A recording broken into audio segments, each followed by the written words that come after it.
Premier forum économique du Nord Kivu s'est tenu à Goma du 9 au 13 novembre 2010. 150 participants venus des divers horizons ont analysé les réalités économiques de la province du Nord Kivu en faisant ressortir les forces et faiblesses et menaces avant de proposer les pistes et les solutions pour élever l'économie de cette province pour le bien-être de sa population en particulier et celle de la RDC en général.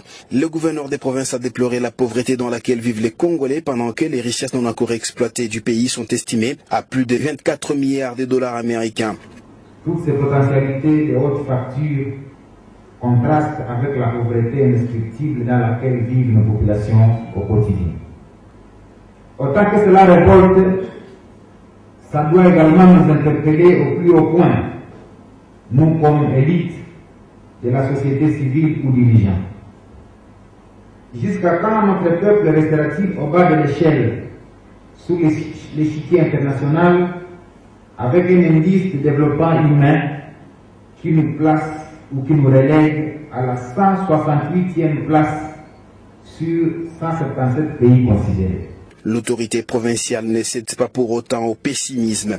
Je ne serai jamais de ceux qui croient à la fatalité ou aux malédictions. Il est possible que nous soyons maîtres de notre destin. Il nous suffit d'y croire, il nous suffit de le vouloir, de nous discipliner et de nous mobiliser au travail. Pour le programme des Nations Unies pour le développement PNUD, les défis à relever, c'est la stabilité dans les zones STAREC pour la relance de l'économie de la sous-région.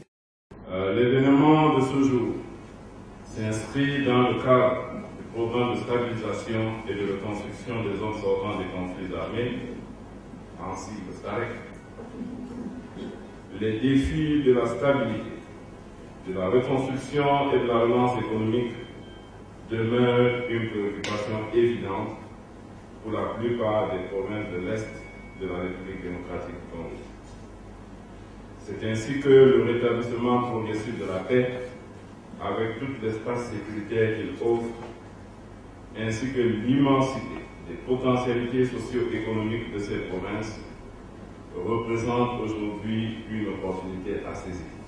Des exposés thématiques en plénière avec débat ont marqué ces travaux avec l'orientation du ministre provincial des Finances et Économie qui s'est fait appuyer par son collègue du plan de la province orientale qui a organisé un forum similaire en 2009. 8 thèmes ont été développés pendant ces forums dont les profils et les potentialités socio-économiques de la province, les cadres juridiques pour investir au Nord Kivu, climat des affaires et bonne gouvernance, préalable pour la relance économique, ses sources de financement, l'exploitation des ressources naturelles. Différentes orientations ont été dégagées parmi lesquelles l'urgence de la promotion de l'agriculture et de l'élevage comme source de financement de la croissance économique au Nord Kivu. Pour cela, il faudra certains préalables, dont les renforcements de la sécurité qui ne doit plus être entendu seulement en termes militaires, mais devant inclure le développement économique, la justice sociale, la protection de l'environnement, la démocratisation, le désarmement, le respect des droits de l'homme et de l'état de droit, ce qui nécessite la réforme du système de sécurité qui a une dimension multisectorielle, politique, sociale et technique. Différentes recommandations ont été formulées à ces sujets.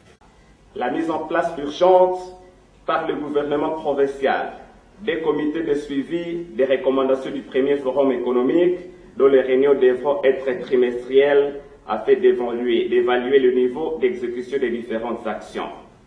L'organisation annuelle des forums économiques du Nord Kivu. La promotion des dialogues permanents entre les communautés de la province du Nord Kivu à vue de la cohabitation pacifique. La restauration et le renforcement de la sécurité dans les milieux de production.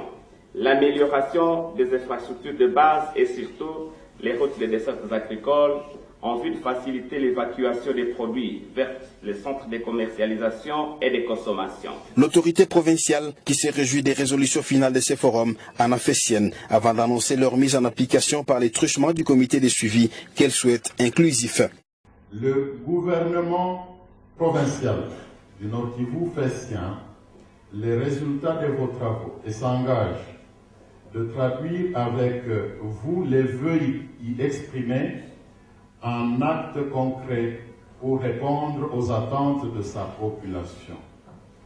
Il se servira aussi des actes de ces assises comme outil de plaidoyer pour mobiliser davantage des moyens financiers nécessaires à la réalisation des projets d'investissement dans les axes prioritaires que vous avez identifiés et intéresser les investisseurs potentiels afin qu'ils orientent leurs affaires dans notre province. Le programme des Nations Unies pour le développement PNUD souhaite la pérennisation de ces expériences au Nord Kivu pour faire de cette province un miroir de la paix, de la démocratie et de la bonne gouvernance de la sous-région des Grands Lacs.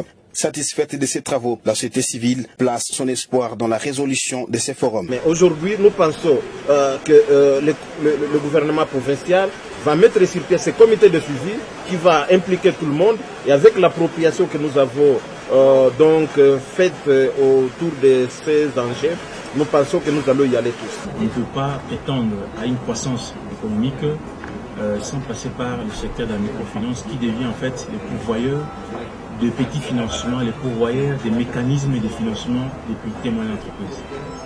Nous sommes prêts à accompagner le gouvernement provincial dans tout le processus de relance économique. La tenue de ce premier forum économique du Nord Kivu, qui rentre également dans les cadres du STAREC, a constitué une avancée majeure dans la recherche des stratégies les mieux adaptées au contexte particulier de la province et souligne les efforts déployés par le gouvernement congolais pour consolider la paix et restaurer la sécurité sur l'ensemble du territoire national. Paix et sécurité sans lesquelles aucune véritable action de développement ne pourrait être entreprise.